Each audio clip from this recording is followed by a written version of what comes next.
SG Consultancy Services. Study MBBS in Russia, Philippines, Uzbekistan. అజాత శత్రువు అంటారు కదా, మీకు ఎవరు అవి గిట్టని వాళ్ళు ఎవరు ఉండరు. రాజేంద్ర ప్రసాద్ గారికి మీకు గ్యాప్ వచ్చిందా సార్? మధ్యలో మీరిద్దరు ఉన్న మాట చిన్న మనస్పర్ధలు వచ్చాయా? ఉంటాయిలేండి అలాంటి చిన్న చిన్నవి ఉంటే ఎందుకు వచ్చింది సార్ అసలు? అంటే ఆయన చాలా మంచి, ఆయన మీరు చాలా మంచివారు కదా సార్. మంచితనం అయినప్పటికీ కూడా చిన్న చిన్నవి ఉంటాయండి. ఇంకా అవన్నీ ఇప్పుడు ఎందుకు మళ్ళీ తిరిగి అంటే నేను అలాగే అనుకున్నాను సార్, కానీ మా ప్రవీణ్ తప్పకుండా ఇది అడిగి తీరాల్సిందే అని చెప్పాడు. ఎందుకంటే మాది కూడా ఇప్పుడు ఈ ఇంటర్వ్యూ కూడా మాకు ద నాలెడ్జ్ సార్. చాలా మంచివాడు అండి, మంచివాడు కాబట్టే నా ఆర్గానిక్ మావుకు వచ్చినప్పుడు కూడా చేశాడు. మళ్ళీ ఇది నాకు ఈ సమస్య మాయిలోడప్పుడు వచ్చిందండి. మాయిలోడినప్పుడు వచ్చింది కదా అలాగని చెప్పేసి ఏమీ ఆగలేదు. తర్వాత నేను సినిమాలు చేయలేదండి ఆయనతోటి. తర్వాత ఏదో సరదాగానో ఏదో అలాంటి సినిమా ఒకటి చేశాను.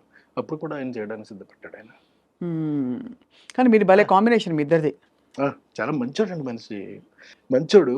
కాకపోతే చిన్న తిక్క ఏంటంటే చిన్న ఇబ్బంది ఒకటి ఉంటుందండి. చిన్న ఈగోనెస్ ఇంకోటో ఉంటాయి. బతిమాలకు చేయించుకోవాలి తప్ప.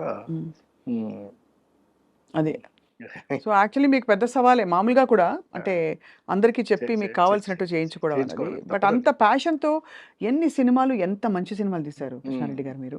అండ్ అన్ని హిట్లు, అన్ని గొప్ప పేరు తెచ్చుకున్నాయి, అవార్డ్స్ తెచ్చుకునే సినిమాలు ఉన్నాయి. అసలు యమలీలలో అలీ గారిని పెట్టాలి హీరోగా అని ఎంతమందికి స్ఫురిస్తున్నాడు? ఆ టైంలో ఉండదు ఎవరికి. అంటే అప్పటికి నేను బాగా ఎదిగి ఉన్నానండి. ఇప్పుడు ఏంటంటే అప్పుడు చాలా మంది నాకు పెద్ద వాళ్ళు కబుర్లు చేశారండి, పెద్ద హీరోలు. అదేదో ఆలీని పెట్టి చేస్తున్నారట కదా మీరు, మేము చేస్తా ఉండేది అలాగనే. ఇవే ఇప్పుడు వేరే పెద్ద హీరోలు ఇప్పుడు మళ్ళీ కలుస్తామని చెప్పిన వాళ్ళు, బట్ అప్పుడు వేరే పెద్ద హీరోలు అండి. కానీ చెప్పారా మీకు అలీ గారిని కాదు నేను జాయిన్ చేస్తామని చెప్పారండి. చెప్పినా సరే నేను అలా కాదు, అది అలీ అయితేనే పండుతుంది ఆ సినిమా అని అంటే, సరే మీ ఇష్టం మీది చెప్పారు. అక్కడికి సౌందర్య కూడా చెయ్యను అని చెప్పిందండి. చేయనని చెప్పిందండి. నేను అడ్వాన్స్ తీసుకున్న తర్వాత చేయనని కూడా చెప్పేసిందండి. సినిమా చేయను, 15 రోజులు టైం ఉందండి, నేను చేయనలేదు. చేయకపోతే మానేయమ్మా, ఎందుకు చేయవో నేను తెలుసుకోవాలి మరి, ఎందుకంటే 15 రోజుల్లో ఉంది కదా మరి అయితే. లేదండి పెద్ద హీరోలు అందరూ కూడా ఇలాగా ఆలీ పక్కన చేస్తున్నాం ఏమిటి అని చెప్పి కొంచెం హెసిటేట్ చేస్తున్నారండి అని చెప్పింది. సరే పాపం, సర్లే తప్పే ఉందమ్మా, నీ భవిష్యత్తు నువ్వు ఆలోచించుకోవాల్సిన అవసరం మాత్రం డెఫినెట్గా ఉంది. నువ్వు ఆలోచించుకో, ఏం ఇబ్బంది లేదు, నేను వేరే హీరోయిన్ పెట్టేసుకుంటానులే అని చెప్పి వెళ్ళి ఇంద్రజని ఫైనలైజ్ చేశానండి. ఏంటి సార్? ఇంద్రజ గారు ఇంద్రజని ఫైనలైజ్ చేసి, అప్పుడు ఏదో చిన్న బేబీలా ఇట్లా ఉంటే ఆ లైట్ వేయండి అని చెప్పాను. ఏదో షూటింగ్లో ఉందండి ఇంద్రజ. లైట్ వేస్తే చూసి అమ్మాయి బాగుంది ఓకే అని చెప్పాను. అంటే నేను ఆలోచించాలి ఫేస్ వర్కే కదా, నేనేమి చూసి ఇవన్నీ చూడవలసిన అవసరం నాకు లేదు. ఎప్పుడు అసలు మీరు ఒక అది అంటే కన్సిడర్ చేయలేదు సార్? ఫిగర్ ఎలా ఉంది? ఫిగర్ గురించి నేను పట్టించుకోనండి, ఫేస్ మాత్రం పట్టించుకుంటాను. చాలా ఎక్కువ పట్టించుకుంటానండి. ఎంతలాగంటే నేను బాగా డీపర్గా వెళ్ళిపోతానండి. అంత పర్ఫెక్షన్ వస్తుందా రాదా, ఎక్స్ప్రెషన్ అంటే కళ్ళతోటి చెప్పేది ఉంటుందండి, చిక్స్తో చెప్పేది ఉంటుందండి, నవ్వుతో చెప్పేది ఉంటుందండి, ఇట్లా రకరకాలుగా ఉంటాయండి, నొసలతో చెప్పేది ఉంటుందండి. ఇవన్నీ పలుకుతాయా పలకవా అని మాత్రం చెక్ చేసుకుంటానండి. చేసుకున్న తర్వాతే నేను ఓకే చేస్తానండి. సో అలా ఇంద్రజ గారిని అంటే కాకపోతే మరి కొంచెం ఇలా లావుగాను ఉంటే ఇప్పుడున్నటువంటి టర్మ్స్కి కరెక్ట్ కాదు కాబట్టి కాస్త స్లిమ్గా కాస్త బాగా ఓకే ఎలా ఉన్నా, బట్ ఫేస్ మాత్రం చాలా ఎక్స్ప్రెసివ్గా ఉండాలండి. మళ్ళీ గుడ్గా ఉందా బ్యాడ్గా ఉందని కూడా నేను చూడనండి, ఎక్స్ప్రెసివ్గా ఉండాలి. అది అంటే చెప్తా ఉంటే చాలండి, చిన్న అంటే ఇప్పుడు చూడండి, ఇప్పుడు నేను మీతో మాట్లాడుతున్నాను, నేను మాట్లాడుతూనే చిన్న ఎక్స్ప్రెషన్స్ మీకు పలుకుతూ ఉంటాయి. అవును, అలా పలకాలండి. గ్రేట్ సార్, చాలా బాగుంది. అయితే మీరు ఇంద్రజ గారిని తీసుకొచ్చినాక మళ్ళీ ఎలా? ఇంద్రజ గారిని తీసుకొచ్చిన తర్వాత మళ్ళీ తర్వాత మాయిలోడి సినిమా కంప్లీట్ అయిపోయిందండి. తర్వాత యమలీల సినిమా కంప్లీట్ అయిపోయిన తర్వాత శుభలగ్నం సినిమాకి వచ్చినప్పుడు సౌందర్య ఫోన్ చేసి, సార్ నేను ఒక చిన్న తప్పు చేశాను, నన్ను రెక్టిఫై చేసుకునే ఛాన్స్ కోసం నేను చూస్తున్నాను సార్, మీరు అవకాశం ఇస్తే.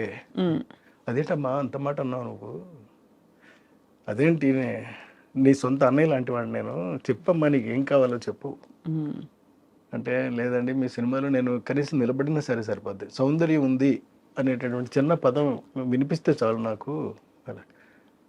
సరేనమ్మా నేను ఏదోటి చేస్తానులే అని చెప్పి అప్పుడు ఈ సాంగ్ చేశానండి బాబు మోహన్ పక్కనే. మరి బాబు మోహన్ పక్కన చేస్తావా అని కూడా అడిగానండి. ఎస్ 100% చేస్తాను, ఎవరైనా నాకు అనవసరం అండి, మీ సినిమా అయితే చాలు నేను చేస్తాను అంతే అందంతే చేసింది.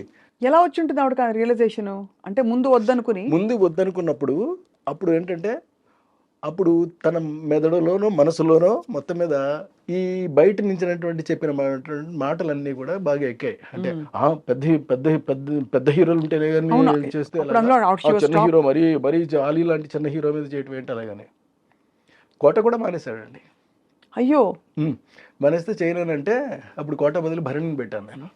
అందుకనే మీకు అప్పటి నుంచి కూడా నాకున్న అనుభవంతో అండి నేను చెప్తున్న మాట ఏంటంటే, క్యారెక్టర్ కన్నా చిన్న హీరోని పెట్టుకుంటే, చిన్న ఆర్టిస్ట్ని పెట్టుకుంటే ఎప్పుడు మీకు నో చెప్పే ప్రసక్తి ఉండదండి. మనం ఏమైతే అనుకుంటున్నామో అది ఎగ్జాక్ట్గా తీసుకురాగలుగుతాము.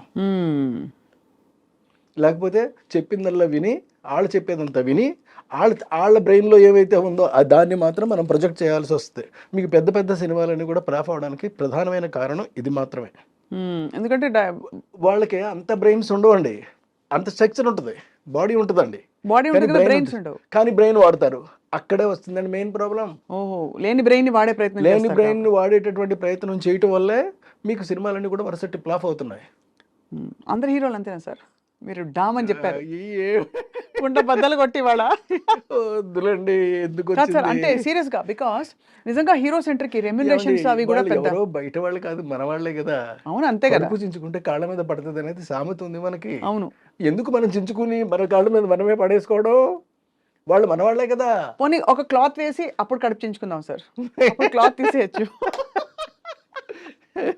అంటే నేను అడగడం అది కాదు సార్, నిజంగానే హీరో సెంట్రిక్ సినిమా బాగా అది ఇంకో స్కూల్ ఆఫ్ థాట్. అంటే హీరో కోసం డైలాగులు, ప్లానింగ్, స్క్రీన్ ప్లే ప్లాన్ చేయడం, అది ఇది అలా ఆ స్కూల్ ఆఫ్ డైరెక్టర్స్ కూడా చాలా మంది ఉన్నారు. వాళ్ళు కూడా సక్సెస్ఫుల్ రన్ అవుతున్న వాళ్ళు ఉన్నారు తప్పకుండా. అవును కదా సార్, అంతే కదా. కథే ఇదిగా పెట్టుకున్న వాళ్ళందరూ కూడా కథ మీద రన్ అవుతారు సార్. సినిమా మీద, సినిమాకి దానికి సంబంధించినటువంటి అనువుగా హీరో మంచి అన్న చేయొచ్చు, చెడు కూడా చేయొచ్చు అండి. ఏదైనా చేసినా సినిమా హిట్ అవ్వడానికి ఏం కావాలో అది మాత్రం కోరుకుంటారు, దాన్నే ప్రజెంట్ చేస్తారు. అప్పుడే డెఫినెట్గా ఆడితే కూడా అండి. మన సుకుమార్ గారు ఈ రెండింటిని బ్లర్ చేసి కథలో ఉండే ఇంపర్ఫెక్షన్స్ హీరోలో, అంటే కొంచెం ఇలా పెట్టుకోవడం కానీ, పుష్పరాజు లేకపోతే తగ్గేదేలే అంటాం, అదేం తప్పేం లేదండి, అది క్యారెక్టరైజేషన్ అయినప్పుడు. అప్పుడు మరి వాళ్ళు పెద్ద హీరోలు అయ్యింది, స్టార్ మెటీరియల్ అయ్యింది కూడా వాళ్ళు ఒదిగిపోయినట్టే కదా క్యారెక్టర్ లో. అల్లు అర్జున్ గారు ఫర్ ఎగ్జాంపుల్ రియల్లీ అక్కడ చాలా బాగా చేశాడండి అతను. అవును, నేషనల్ అవార్డు వచ్చింది ఆయనకి. సో అలా అంటే ఇప్పుడు కొద్దిగా మేబీ కృష్ణారెడ్డి గారు ఈ నెక్స్ట్ సినిమా కూడా వీఆర్ వెయిటింగ్ సార్. మంచి సోషల్ ఫ్యాంటసీ చూసి ఎన్రోల్ అయింది సార్, మీరు చెప్పిన ద నాలెడ్జ్ టైప్. ఎందుకంటే మనకి ఎంతసేపు ఈ ప్లేన్లోనే లేదు, అలాంటివి కాకుండా లేదండి, కంప్లీట్గా ఒక కొత్త సినిమాని కొత్త జోనర్లో కొత్తదనం క్రియేట్ చేసినట్టే నేను చూపెడతాను సినిమానండి. ఎందుకంటే నాకు గ్యాప్ కూడా వచ్చేస్తుంది. ఈ గ్యాప్లో నేను ఏం చేశానంటే ఖాళీగా అయితే లేనండి, ప్రతి క్షణం పని చేస్తూనే ఉన్నానండి. అందులో కొన్ని పనులు చెప్తాను మీకు ఏం చేశాను అని. నేను రాబోయేటటువంటి నా జీవితానికి సరిపడా నేను కథలన్నీ అల్లేసుకుని రెడీగా పెట్టేసుకున్నానండి సినిమాలు చేయడానికి. నా దగ్గర ఇప్పుడు 10 కథల స్టోర్ ఉన్నాయండి, బాబా స్టాక్ ఉన్నాయి. ఇందులో ఇవన్నీ కూడా నేను చేస్తానండి. ఒక మెజిషియన్స్ లవ్ స్టోరీ రెడీగా ఉంది సిద్ధంగా. మెజిషియన్ లవ్ స్టోరీ అండి, love story of A magician. Next అమ్మ పుట్టిన ఊరు ఒకటి సిద్ధంగా ఉందండి, గంధర్వవనం ఒకటి రెడీగా ఉంది. ఇలాంటి ఒకటి కాదండి, ఎన్నున్నాయో 10 సినిమాలు నేను సిద్ధం చేసి పెట్టుకున్నానండి. కానీ ఎక్కడి నుంచి పుడుతున్నాయి మీకు ఇప్పుడు? అంటే what is influencing your thought into certain kinds of stories? Your good question అండి, మళ్ళీ మిమ్మల్ని అభినందిస్తున్నా. నాకు అంటే ఒక మనిషికి ఒక జల ఉంటుందండి, అది బ్రెయిన్లో అన్నా ఉండొచ్చు, బాడీలో అన్నా ఉండొచ్చు, ఏదన్నా ఉండొచ్చు అండి. అది బ్రెయిన్లో ఉంటే ఒకలా ఉంటుందండి. అది బ్రెయిన్లో ఉన్న వాళ్ళు ఏం చేస్తారంటే, నా దగ్గర ఈ కథల యొక్క సంఖ్య పెరిగిపోతూ ఉన్నప్పుడు ఇప్పుడు నేను ఏం చేశానంటే చెప్తాను మళ్ళీ మీకు. నేను అందమైనటువంటి కథలు 1 పేజీలో కొన్ని రాసేసుకున్నానండి. దరిదాపుగా ఒక 20 కథల దాకా రాసేసానండి. ఈ 20 కథల్ని వారానికి ఒకటి చొప్పున యూట్యూబ్లో రిలీజ్ చేస్తానండి. ఈ 20 కాదండి, దరిదాపుగా నాకు 6 ఏళ్ళకి సరిపడే కథలు ఉంటాయండి వారానికి ఒకటి చొప్పున రిలీజ్ చేయడానికి.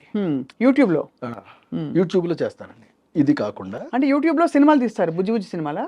చిన్న చిన్నవే ఓన్లీ 5 నిమిషాల పాటు నేను అందంగా చేస్తానండి. నా డిక్షన్లోనే ఉంటుందండి.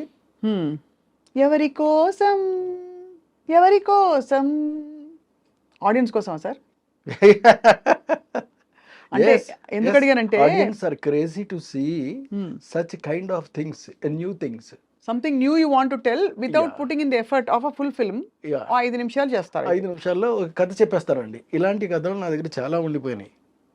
అవన్నీ కూడా చేసుకుంటూ వెళ్ళిపోతారండి. అవి చేస్తే నాకు వారానికి ఒకటి చొప్పున రిలీజ్ చేస్తే 6 ఏళ్ళు సమయం పడుతుందండి నాకు. బాబోయ్, అన్ని కథలా సార్? అంటే ఇది 52 into 6, 52 వారాలు ఇంటూ 6. 52 వారాలు ఇంటూ 6, 300 కథల పైన నా దగ్గర సిద్ధంగా ఉన్నాయి. నేను ఇప్పుడు 20 రాశానండి. రాయడమే ఇంకా రాసుకుంటూ పోతానండి ఇక్కడి నుంచి. ఇది కాకుండా మళ్ళీ ఇంకొక పని చేస్తానండి. అదేమిటి అని అంటే, ఇప్పుడు ఆడియన్స్కి చాలా మందికి మ్యూజిక్ అంటే చాలా ఇష్టం నాది. సో నేను మ్యూజిక్ చేయకుండా ఉండడం అనేటటువంటిది నేను నేరంగా ఫీల్ అయ్యానండి. తప్పు చేస్తున్నానేమో అని నాకు ఫీలింగ్ వచ్చింది. సరే, అందుకని మరి ఆడియన్స్ ముందుకి ఎలా తీసుకెళ్ళాం? Private album, no, don't do a somebody who did already something new. అంటే సంథింగ్ న్యూ అంటే మళ్ళీ ఇది న్యూ అని మీరు అడగొచ్చండి. కాకపోయినా ఉన్నట్లు ది బెస్ట్ సెలెక్ట్ చేసుకోవాలి మనం. అలా నేను సెలెక్ట్ చేసుకున్నా. అదేమిటి అని అంటే, ఇప్పుడు యూట్యూబ్లోను ఈ మధ్య ఒక పాట ఒకటి వచ్చిందండి, రాధమ్మ అలాగే ఒక పాట. మీరు చూసారో లేదో? రాధమ్మ.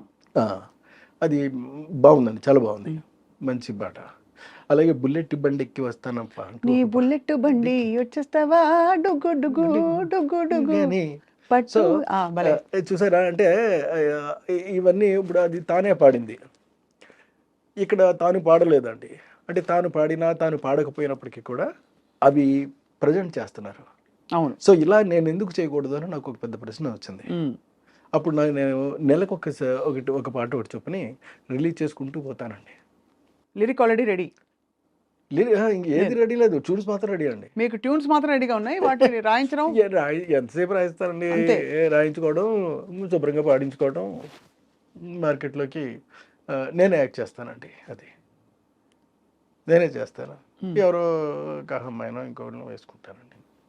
వేసుకుని చాలా జాగ్రత్తగా, సింపుల్గా కొత్త కల్ట్ ఆఫ్ కంటెంట్, కొత్త కల్ట్ ఆఫ్ కంటెంట్ని మనం క్రియేట్ చేసి ఇస్తాను. ఇది ఒకటోది. ఇంకోటి మీకు యూట్యూబ్లో చెప్పానండి. మూడవది ఉందండి. మూడోది ఏంటంటే, ఎస్పి బాలు గారు, చిత్ర గారు ఎన్నో పాటలు నాకు సూపర్ డూపర్ హిట్లు పాడారు. అవును. అందుకని నేను వాళ్ళ నేను పాడుతున్నట్టుగా, యాక్చువల్గా నేను పాడడం కాదండి, అది బాలు గారు పాడడం, కానీ నేను నటిస్తాను అంతే. బాలు గారి పాటకి, చిత్ర గారి పాటకి ఎవరినైనా ఇంకో లేడీ ఆర్టిస్ట్ని వేసుకుంటానండి. వేసుకుని మిగతా ఆర్కెస్ట్రా అంతా పాట అలాగే వస్తుందండి. అదెందుకు సార్? ట్రిబ్యూట్ లాగా? ఏది? మీ ఊరికి ఒక బ్యూటిఫుల్ మెమరీ లాగా? కాదండి, వాళ్ళందరికీ కూడా ఒక మెమరీని మళ్ళీ తిరిగి ఇవ్వడం కోసం నేనే పాడుతూ, నేనే యాక్ట్ చేస్తూ సూపర్ చేస్తానండి. చేస్తే అది నెలకు ఒకటి రిలీజ్ అవుతూ ఉంటుందండి. ఎవ్రీ అంటే ఒక 15 డేస్కి ఇది రిలీజ్ అయితే 1వ తారీఖు నాడు అది రిలీజ్ అవుతుంది, 15వ తారీఖు నాడు ఇది రిలీజ్ అవుతుంది, 1వ తారీఖు నాడు అది రిలీజ్ అవుతుంది, 15వ తారీఖు నాడు ఇది రిలీజ్ అవుతుంది, వారం ఆదివారం రిలీజ్ అవుతాయి. ఇందులో కూడా నాకు స్వార్థం ఉందండి. నేను చేయబోతున్న సినిమాల్లో రేపు పొద్దున్న వరుసగా నాకు సినిమాలు వస్తాయండి. అంటే బయట వస్తాయని కాదు, నేనే సొంతంగా చేసుకుంటానండి. సినిమాలు నేను రేపు ప్రిపేర్ చేసి, ఎందుకంటే అలా సినిమాలు చేయడంలో కూడా ఒక స్వార్థం ఉంది. అందులో మళ్ళీ ఉందండి, తక్కువ బడ్జెట్ తోటి.